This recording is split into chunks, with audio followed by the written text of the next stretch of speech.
جب سیاستدان ایک دوسرے پر تیر چلائیں اور ایک دوسرے پر الزام لگائیں تو اس پہ ایک دم یقین نہ کیا کریں۔ پاکستان نہایت مشکل دور سے گزر رہا ہے، خدا نہ کرے کہ ہم پھر ٹوٹ جائیں۔ ہم تمام کوشش کے باوجود پینے کا صاف پانی لوگوں کو نہیں دے سکے۔ کل افغانستان میں آیا طالبان، ان کے طرز حکمرانی سے 100 اختلاف ہوں گے، انہوں نے بھی تیزی سے گرو کرنا شروع کر دیا۔ ایتھوپیا ایک مثال ہے کہ اس کا جو ریفرنس تھا وہ غربت اور بھوک اور قحط تھا، لیکن انہوں نے اپنے ملک کو ٹرن اراؤنڈ کر دیا پچھلے 25 سال میں۔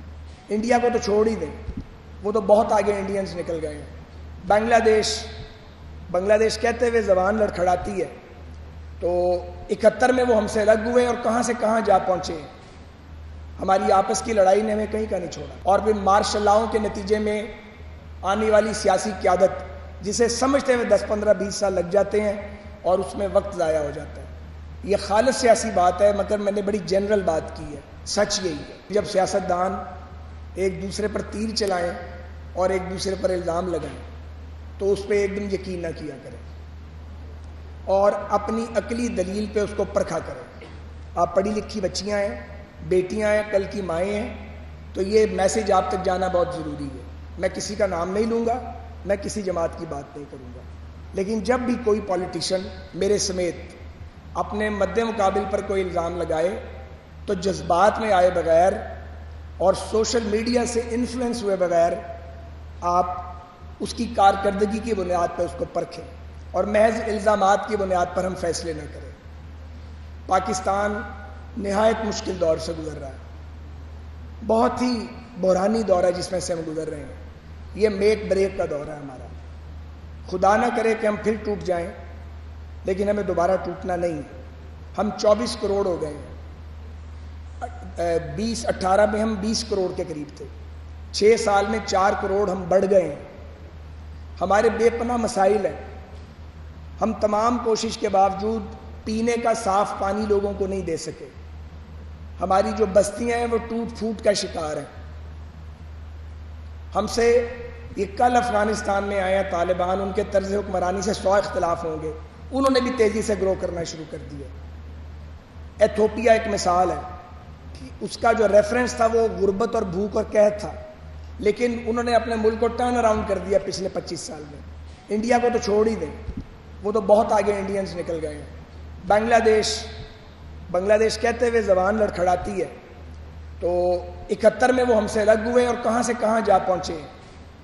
ہماری آپس کی لڑائی نے ہمیں کہیں کا نہیں چھوڑا۔ ارتکاز اقتدار کی لڑائی، مارشل لاء جو بار بار لگے، کبھی اعلانیہ اور کبھی نقاب پوش، انہوں نے اس ملک کو نقصان پہنچایا، اور پھر مارشل لاؤں کے نتیجے میں آنے والی سیاسی قیادت، جسے سمجھتے ہوئے 10 15 20 سال لگ جاتے ہیں اور اس میں وقت ضائع ہو جاتا ہے۔ یہ خالص سیاسی بات ہے، مگر میں نے بڑی جنرل بات کی ہے۔ سچ یہی ہے۔ آج میں آپ کو یہ کہنا چاہتا ہوں کہ اس ساری مشکل میں سے امید کے پہلو بھی موجود ہیں۔ پاکستانیوں نے اگر بہت کچھ لوز کیا ہے تو آپ نے بہت کچھ اچیو بھی کیا ہے۔ آپ پہلا اسلامی ملک ہے جو ایٹمی طاقت ہے، آپ کے پاس بڑا ٹیلنٹ ہے، آپ کے پاس 4 موسم ہیں، آپ کے پاس سر بفلک پہاڑ ہیں، دنیا کی 5 بڑی پیکس آپ کے ملک میں ہیں، آپ کی بہت بڑی کوسٹل لائن ہے، آپ کے پاس محنت کش لوگ ہیں۔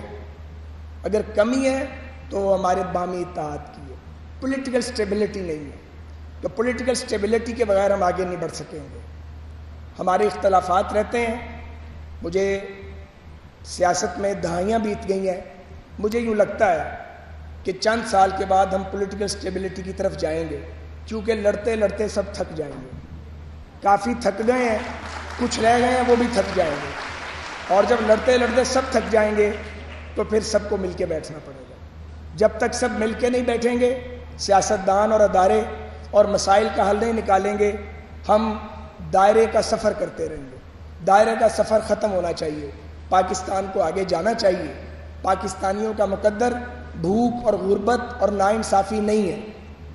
مجھے یہ کہنے میں کوئی عار نہیں ہے اور یہ تسلیم کرنے میں کہ پاکستان کے فیصلہ ساز، پاکستان کے پالیسی میکر اور پاکستان کے حکمران طبقات قوم کو انصاف نہیں دے سکے، اور مختلف موقعوں پہ انصاف کے نام پہ یا تو دھوکہ دیا گیا ہے یا انصاف دیا ہی نہیں گیا۔ لوگ حکومت میں آ جاتے ہیں وداؤٹ پریپریشن، انہیں معلوم ہی نہیں ہے کہ ادارے چلانے کا میکنزم کیا ہے اور ان کو کیسے آگے لے کے جانا ہے۔ بات بہت دیر تک ہو سکتی ہے لیکن اس کی ضرورت نہیں ہے۔ میں صرف آپ کو بیٹیوں اور بچیوں اور بہنوں یہ کہنا چاہتا ہوں کہ جب بھی فیصلہ کریں جذبات میں آ کے نہ کریں، سوچ سمجھ کے فیصلہ کریں۔ یہ ملک جو 27 رمضان کی شب کو بنا تھا، مجھے یقین ہے کہ اللہ کی مدد سے یہ ملک آگے جائے گا اور جو مشکلات ہم فیس کر رہے ہیں اس میں سے ہم نکلیں گے۔ ہم سب کو معلوم ہونا چاہیے کہ ہم دیوالیہ ہونے کی بالکل ایج پہ کھڑے تھے آ کے، اور یہ جو IMF کا پروگرام ہے جو خوشی کی بات نہیں ہے، مجبوری کی بات ہے۔ وقت آنا چاہیے کہ ہمیں IMF کے آگے ہاتھ نہ پھیلانے پڑے۔ میں ریلوے بھی میری ذمہ داری ہے اور ایویشن بھی، لیکن ایویشن کے وزیر کے طور پہ جو کچھ میں نے پچھلے 15 ماہ میں دیکھا ہے وہ بعض چیزیں ہیں جو قابل بیان نہیں ہیں۔ جب آپ کو پیسے مانگنے کے لیے دوسرے ملکوں میں جانا پڑتا ہے تو دل کرتا ہے کہ زمین پھٹ جائے اور ہم اس میں چلے جائیں، پیسے نہ مانگنے پڑیں۔ بڑا مشکل کام ہے، لیکن پیسے مانگنے ہم جاتے ہیں، اپنے سے 100 گنا چھوٹے ملکوں کے آگے جا کے ہاتھ پھیلاتے ہیں۔ یہ ہمارے حالات ہیں۔ پھر ہم کہتے ہیں کہ گرین پاسپورٹ کی عزت نہیں ہے۔ جب ہم پیسے مانگیں گے، خیرات مانگیں گے تو کون ہماری عزت کرے گا؟ مجھے بتائیے۔ تو یہ کانٹرڈکشنز ہیں ہماری قومی زندگی میں، ان کو دور کرنا ہے، اور ان کو دور کرنا پہلے تو سیاستدانوں کی ذمہ داری ہے، پھر پاکستان کے ریاستی اداروں کی ذمہ داری بھی ہے، اور یہ ذمہ داری آپ کے اساتذہ کی بھی ہے کہ یہ درسگاہ صرف ٹیکسٹ بک کے لیے نہیں ہے، یہ آپ کی ذہنی اور روحانی نشو و نما کی درسگاہ ہے۔ آپ کے اساتذہ کی بھی یہ ذمہ داری ہے کہ وہ آپ کو اس طریقے سے بلڈ اپ کریں کہ آپ جہاں رہیں میرٹ پر کام کریں، خرابی کا سامنا کریں اور ڈٹ جائیں اس کے سامنے۔ کوئی نقصان نہیں ہوتا، میں آپ کو بتا دوں۔ اگر آپ ڈٹے رہیں اپنی جگہ پہ، وقتی کی قیمت آپ ادا کرتے ہیں، میں نے بھی زندگی میں بہت قیمت ادا کی ہے، لیکن ہر مشکل سے آپ نکل ہی آتے ہیں۔ اگر مشکل آتی ہے تو اس کے بعد آسانی بھی آتی ہے۔ کل ایک بڑا خوفناک ریلوے کا حادثہ ہوا ہے جس میں 30 قیمتی جانیں ضائع ہوئی ہیں۔ یہ ہمارے کم وسائل کا شاخسانہ ہے، ہم اس کو انویسٹیگیٹ کر رہے ہیں، لیکن چونکہ میرے کچھ یہ ذمہ داری ہے، اب تو 2 دن باقی ہیں، اس کے بعد کیئر ٹیکرز آ جائیں گے، ہم اس کی انویسٹیگیشن کر رہے ہیں اور جو ذمہ دار ہوگا اس کو سزا ملے گی۔ لیکن اصل ذمہ داری یہ ہے کہ ہمارے پاس ریسورسز نہیں ہیں، ہم چیزوں کو مینٹین نہیں کر پا رہے ہیں، ہمارے مسائل ہیں۔ اور میں اس فورم پہ آپ کو یہ بتانا چاہتا ہوں کہ چائنیز کے ساتھ ML1 جو لاہور سے کراچی تک جاتی ہے اور آپ کی مین لائن ہے ریلویز کی، اس کا ہمارا فیصلہ ہو گیا ہے۔ فیصلہ تو ہم 2018 میں کر گئے تھے، پیچھے ہوا ہی کچھ نہیں اور سب کچھ ڈیپ فریزر میں چلا گیا۔ اب دوبارہ ہماری بات ہوئی ہے اور اکتوبر میں انشاءاللہ بیجنگ میں جو بھی کیئر ٹیکر گورنمنٹ ہوگی، پریزیڈنٹ شی جو چین کے صدر بھی ہیں اور ان کے ایک بڑے سیاسی مدبر بھی ہیں، ان کی موجودگی میں یہ ایگریمنٹ سائن ہوگا، اور 5 سے 6 سال میں اگر تسلسل قائم رہا کام کا تو پاکستانیوں کو ایک ایسی ریلوے دیکھنے کو ملے گی جو ہم ملک سے باہر جا کر دیکھتے ہیں۔ اسی طرح آپ کا ایک اور ادارہ ہے PIA جو پچھلے 14 ماہ سے میری ذمہ داری ہے۔ میں نے بڑا زور لگایا ایمانداری سے کہ کسی طرح یہ چل جائے، PIA والوں نے بھی زور لگایا، اس نے نہیں چلنا۔ یہ میں نے ڈنکے کی چوٹ پہ سب کو بتایا ہے، اس کو بدلنا پڑے گا، اور ویسے بدلنا پڑے گا جیسے دنیا میں باقی ایئر لائنز کو بدلا گیا ہے۔ آپ کی یہ ایئر لائن دنیا کی بڑی ایئر لائنز میں شامل تھی، آج اس کی حالت پیتھیٹک ہو گئی ہے کیونکہ اس میں سیاسی بھرتیاں کی گئی ہیں، میرٹ بیسڈ کام نہیں کیا گیا مختلف ادوار میں۔ اس کا حل یہی ہے جو ایئر انڈیا نے ریزالو کیا ہے، یا جو ساؤتھ افریقن ایئر لائن نے اپنے مسئلے کو حل کیا ہے، ہم اس پر بھی بنیاد رکھ گئے ہیں۔ اس کو پرائیویٹ سیکٹر کو ساتھ لانا پڑے گا، اس میں پرائیویٹ سیکٹر کی FDI فورن ڈائریکٹ انویسٹمنٹ لانی پڑے گی تاکہ ہم نئے جہاز لائیں۔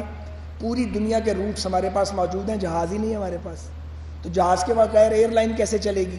بہترین پروفیشنل بھی موجود ہیں، سو انویسٹمنٹ پاکستان کے پاس نہیں ہے، تو اس کا سلوشن پھر یہی ہے، دنیا نے سوچا کہ فورن ڈائریکٹ انویسٹمنٹ لائی جائے۔